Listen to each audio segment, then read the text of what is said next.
মুখের ওপর কাজে জবাব দেব তাদের আগে।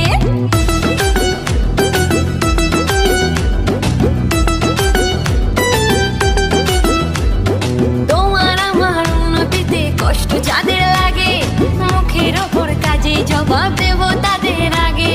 শকুনেরই অভিশাপে গরু কখন মরে, তোমার হিংসায় আমার জয় একটু একটু করে। যতই করিস হিংসা তোরা, আমি বড়ই বেপরোয়া, ওই ধরনের যে যা বলবে। তোদের জন্য